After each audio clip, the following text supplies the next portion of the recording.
asli. Bila di sini saya akan menampilkan sebuah video sejarah perkembangan komputer dari generasi pertama sampai ke generasi sekarang. Selamat menonton. Sejarah komputer dan perkembangan komputer dari masa pertama sampai sekarang. Baiklah, sebelum kita melihat sejarah komputer dari masa pertama sampai sekarang, kita cerita dulu apa pengertian komputer. Nah, pengertian komputer secara bahasa, komputer berasal dari bahasa Latin yaitu computer, yang berarti alat hitung, dibuat dan didesain bertujuan sebagai alat bantu untuk menghitung angka-angka. Adapun secara umum, yaitu suatu alat atau perangkat elektronik yang dapat digunakan untuk mengolah data sesuai dengan prosedur yang telah dirumuskan sebelumnya, sehingga menghasilkan informasi bermanfaat bagi penggunanya. Adapun inspirasi alat hitung yang menjadi inspirasi lahirnya komputer yang pertama yaitu sempoa. Sempoa dianggap menjadi awal dari munculnya komputer, seperti gambar di sebelahnya. Yang kedua yaitu kalkulator roda numerik, sebuah kalkulator numerik yang mempunyai 8 roda putar bergerigi, fungsinya tentu saja sebagai pengolah angka. Lanjut, yang ketiga yaitu mesin analitik.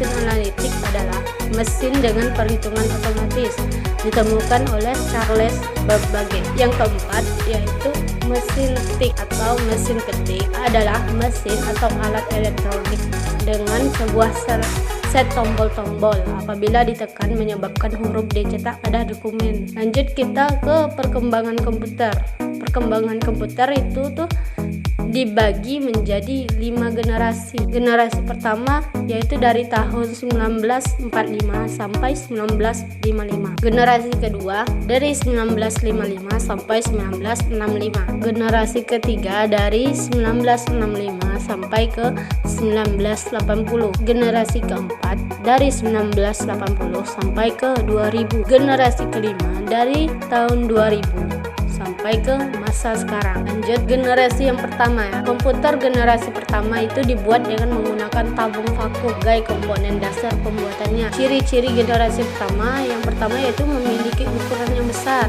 menggunakan tabung vakum, kapasitas penyimpanan kecil, kinerja lambat, dan memerlukan listrik yang besar. Generasi yang kedua yaitu tabung vakum yang menjadi komponen dasar komputer generasi pertama telah tergantikan dengan transistor. Ciri-ciri komputer generasi kedua yaitu ukuran jauh lebih kecil dibanding dengan komputer generasi pertama, kinerjanya lebih cepat, dan daya listrik lebih kecil.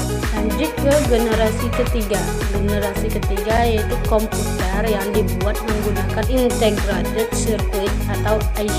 Meskipun IC sebagai komponen dasar utama, transistor masih tetap digunakan, tapi ukurannya diperkecil. Ciri-ciri komputer generasi ketiga yaitu memiliki harga terjangkau, memori lebih besar, kerja lebih cepat, daya listrik lebih kecil, dan yang lebih penting yaitu pertama kali penggunaan keyboard dan monitor. Generasi keempat ini menjadi perkembangan yang pesat dalam menggunakan integrated menjadi jutaan chip. Ciri-ciri komputer generasi keempat yaitu menggunakan large scale integration atau LSI, digunakan untuk perorangan, efisien, dan dapat dibawa kemana-mana seperti laptop, menggunakan semikonduktor dan mikroprosesor untuk memorinya. Lanjut ke generasi terakhir yaitu generasi kelima. Komputer generasi kelima identik dengan kecerdasan buatan artificial intelligence atau disebut dengan kecerdasan buatan. Ciri-ciri komputer generasi kelima yaitu menggunakan large scale integration atau LSI, fitur semakin banyak, kecepatan memproses informasi meningkat, adanya alat pengganti pekerjaan manusia, simbol dari generasi kelima. Sekian video dari saya. Apabila ada salah kata,